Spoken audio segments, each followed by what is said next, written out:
لیکن کام خاندانی کیا کہ 4 عورتوں کو اس نے برائی سے بولو نا بچا لیا.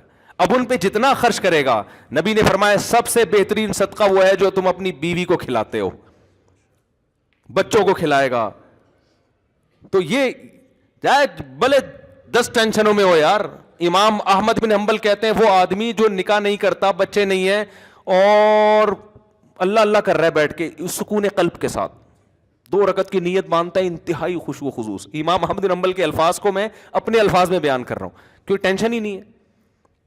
تو سکون سے 2 رکعت پڑھ کے رو رو کے دعائیں مانگ رہا ہے. ایک یہ ہے کوئی بیوی نہیں کوئی بچے نہیں. دوسرا وہ ہے جس کے بیوی بچے ہیں. اب وہ 2 رکعت کی نیت باندھتا ہے, گھنٹی بجنا شروع,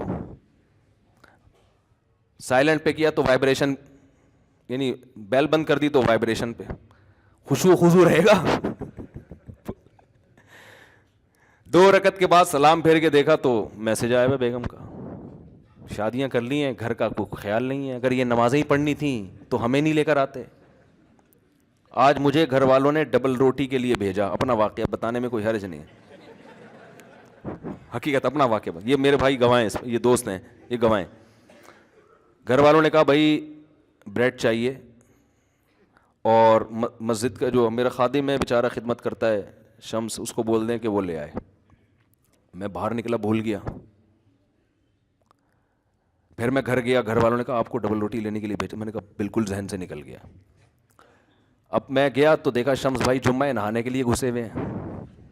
اب میں بیٹھا رہا ہوں کرسی باہر ڈال کے, تو یہ تو ٹھیک نہیں ہے نا کہ جب نکلیں گے تو میں بولوں گا. میں نے کہا چلو جب نکل آئے گا تو بول دوں گا, جب نکلے تو میں اتنی دیر ہو گئی بھول گیا میں. ایسے ہی پھر میں باتوں باتوں میں گھر چلا گیا. یہ خشوع و خضوع بتا رہا ہوں آپ کو. ایسا آدمی کیا خشوع و خضوع سے نماز پڑھے گا بھائی؟ اس کنڈیشن میں خشوع و خضوع سے نماز پڑھ کے دکھاؤ, پھر وہ میں مانوں گا یہ خشوع و خضوع کی نماز ہے. سمجھ رہے ہو نا؟ دوبارہ جب میں گھر گیا, تیسری دفعہ ہو گیا اب یہ نا, گھر والوں نے کہا میں نے ناشتہ کرنا ہی نہیں ہے, جاؤ ایسی کی تیسی.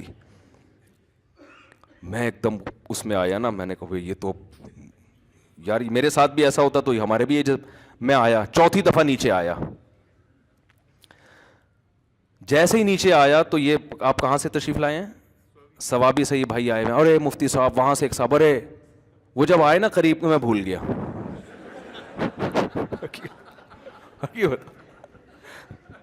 حقیقت بتا رہا ہوں.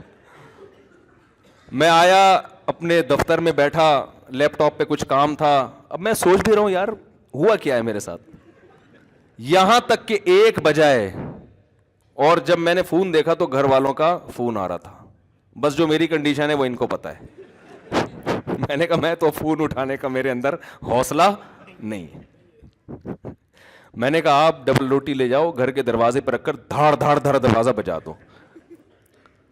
اور میں نے یہ سوچا کہ اب ٹوپی کے علاوہ میرے پاس کوئی کام ہے نہیں, اب ٹوپی کیا کرائیں گے, یہ مجبوری ہے بھائی. اب میں صاف صاف تھوڑی کہہ سکتا ہوں بھول گیا. بھائی ایسے کیسے بھول گیا یار؟ حالانکہ ہمارے گھر کا ایک سیٹ اپ بنا ہوا ہے, مہینے کا راشن آتا ہے, وہ سب سیٹ اپ بنا ہوا ہے. کبھی کبھار اس کی ترتیب ہٹتی ہے تو پھر ایڈجسٹ کرنا مشکل. گاڑی کا ایک ٹائر اگر زیادہ گھس جائے تو الائنمنٹ آؤٹ. اب الائنمنٹ صحیح کریں گے تو پھر وہ خراب ہو جائے گی. ٹائر نیا ڈالیں گے تو وہ پرانے والے زیادہ گھسے میں, یہ والا تو وہ ادھر سے, اب وہ ایڈجسٹ کرنے میں جب ترتیب آؤٹ ہوتی ہے نا.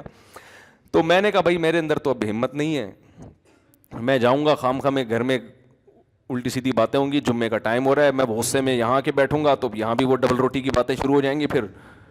تو اب آپ ایسا کرو, دروازہ بجاؤ اور پتلی گلی سے نکل آؤ. میں جب گھر جاؤں گا تو میں بولوں گا کب سے رکھی ہوئی ہے بریڈ گیٹ پر. یہی میرا, اس میں جھوٹ نہیں ہے.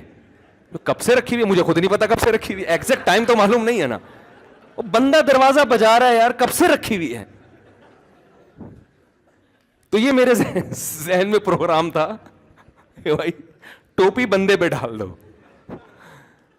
تو آخر یعنی اگر اس میں ناکام ہو گیا تو کہیں گے اس نے, یہی چلتا ہے گھر اسی طرح چلتا ہے. ایسا نہیں ہوتا کہ میں بھول گیا تو میں پھر بھول گیا, تو میں پھر بھول گیا, تو پھر بھول گیا. تو خیر جلدی سے بات ختم کرتا ہوں.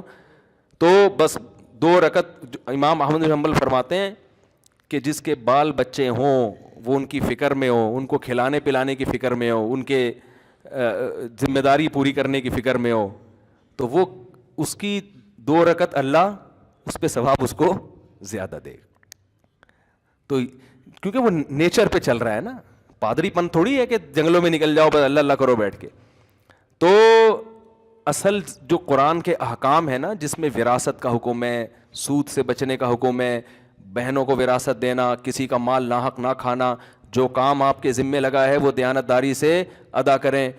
تو یہ کام مسلمان پہلے چونکہ کر رہا تھا تو ترقی کر رہا تھا, اب یہ کام مسلمان نے چھوڑ دیے ہیں. اور اگر ہم جنت جہنم کو بیچ سے نکال دیں گے نا میرے بھائی, تو مسئلہ یہ ہوگا کہ یہ جتنے ہیں نا اس سے ہی جائیں گے. یہ ایسا نہیں ہو کہ چاند پہ پہنچنا شروع کر دیں گے, کیونکہ ہمارے لبرل لوگوں کے ہاتھ میں ہمارا تعلیمی نظام ہے جو مذہب پہ چلتے ہی نہیں ہے. تو دیکھو تعلیمی نظام کا اب کیا بیڑا غرق کیا ہوا ہے انہوں نے. اللہ تعالی ہمیں سمجھنے کی عمل کی توفیق عطا فرمائے. وما علینا